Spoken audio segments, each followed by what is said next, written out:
What's up, guys, and thank you for tuning in to another episode of the Sinister Files. If you like what you see or hear, go ahead and hit that like button and subscribe to stay up to date on all my newest content. True story, but a little dated. I grew up in western Pennsylvania when I was 7. We used to go to a local pool every summer, the kind that had 2 diving boards, and that oddly delicious 25-cent pizza that I would beg my mom for change to get. There was a creepy, gangly, slightly older kid who would always come over and say something awkward to me and want to play in the water. This was at the time when I was one of the awkward younger kids, given I was only a rap Persian kid in our district. The gangly kid persisted all summer and was eventually ejected from the pool after trying to fill up on a younger boy. Fast forward about 15 years and my buddy Dave gives me a call and says, "Hey, you remember that kid at the pool? The weird one when we were kids? The guy Jeff?" I said, "Yeah, what about it?" Dave said, "Well, he was just arrested for rape and murder. He's that Jeffrey Dahmer guy." It's still a little creepy thinking back on it today. About a few years back, my grandmother passed away. A month after she had passed away, we were sitting in the kitchen reminiscing about the days when she was still around. My mom used to call my grandma every night to talk about things that happened throughout the day.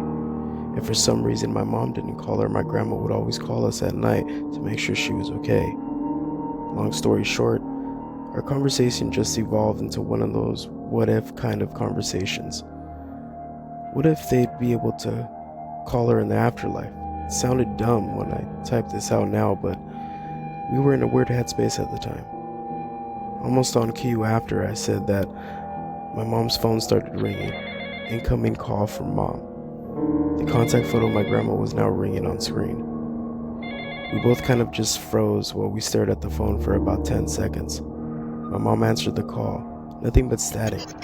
Even weirder is that my mom was in possession of my grandmother's phone at the time.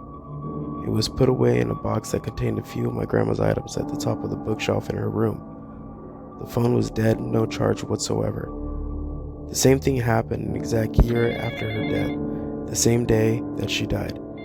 There was few smaller things that happened, but nothing as concrete as this.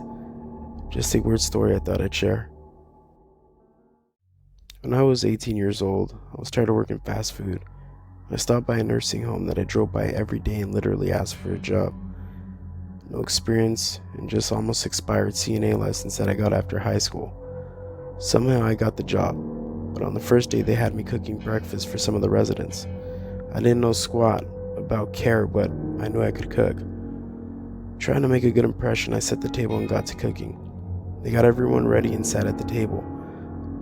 One of the residents who had dementia was having some emotional issues, and both of the caregivers attended to her, trying to calm her down.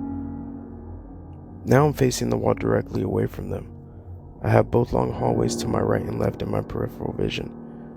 Down the hall to my left, I notice a resident step out of her room. She's clearly not ready. She's still in her white and checkered nightgown.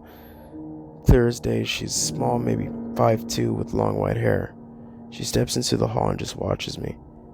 Once all the plates are dished up and handed out, I look back down the hallway, and she noticed me looking at her. She turns and walks into the unit office across from her room. I happily walk down the hall into the office and introduce myself, turning on the lights. There's only one door to the office, some filing cabinets, one desk, one chair, nothing else. Vanished. I'm scratching my head when caregivers comes over and kindly asks what the hell I'm doing.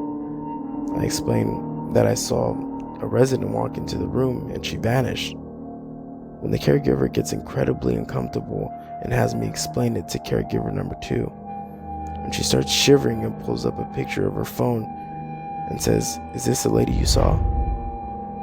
Sure enough, it was. The lady happened to pass 6 weeks prior in that very room where she walked out of. I never thought something like that could ever look so fucking real.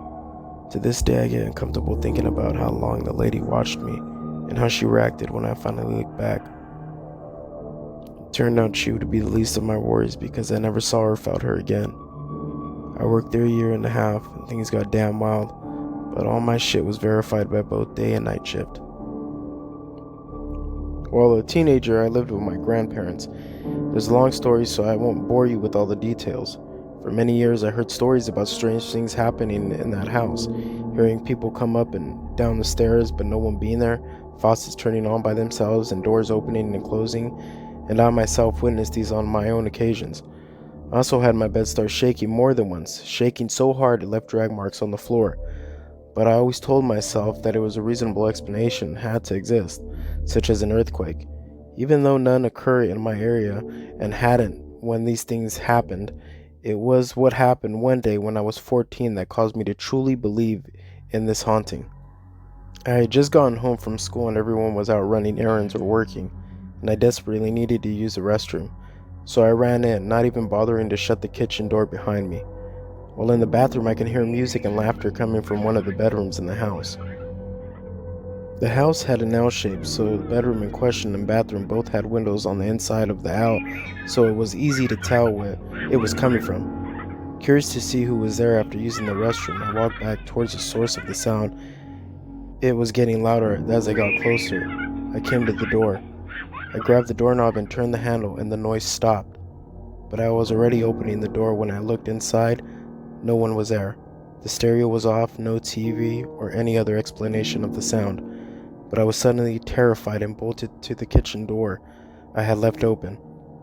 When I got there, the door was shut and locked. I opened it as quickly as I could and I ran about a mile away to a friend's house and refused to go back until the next day. I still have no explanation and know for a fact that no other living soul was in that house at that time. The haunting seemed to have slowed down now and several items belonging to dead family members were removed, but I still refuse to go back to that house alone.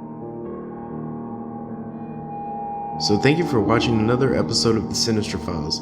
Remember to like and subscribe, and to stay up to date on all my newest content, go ahead and turn on the notifications. Thank you for watching.